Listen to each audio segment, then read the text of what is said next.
Le livre de Proverbes, chapitre 9, du verset 7 à 9. Voici ce qu'il dit.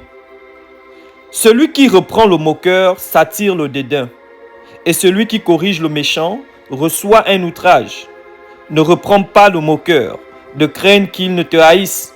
Reprends le sage, et il t'aimera. Donne au sage, et il deviendra plus sage. Instruis le juste, et il augmentera son savoir. Et donc, bien aimé, ici on voit clairement qu'il y a des personnes avec qui tu n'as pas besoin de perdre ton temps. Ce n'est pas avec tout le monde qu'on débat. Il y a des personnes, plus tu parles, plus il est abruti. Donc le mieux est de te retirer.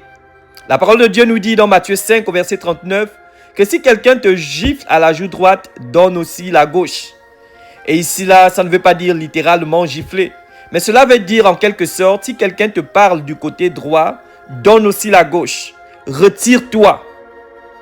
Et il nous confirme que le méchant, plus tu veux l'instruire, plus il te haïra.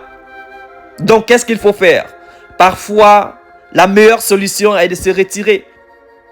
Et les gens diront, peut-être que si je ne dis rien, on va penser que je suis faible. Non, non, non, non, non. C'est faire preuve de sagesse. C'est de dire à la personne quand tu te retires que tu n'es pas à mon niveau.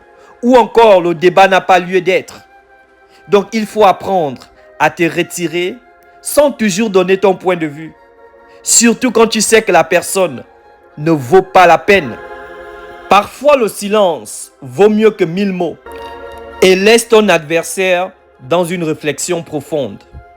Père éternel, merci de nous rappeler que nous n'avons pas toujours à nous défendre. Tu es notre défenseur, Père éternel. Tu dis à moi la vengeance, à moi la rétribution. Nous voulons remettre tout entre tes mains, Père éternel. Être rempli de sagesse afin de discerner quand est-ce qu'il faut parler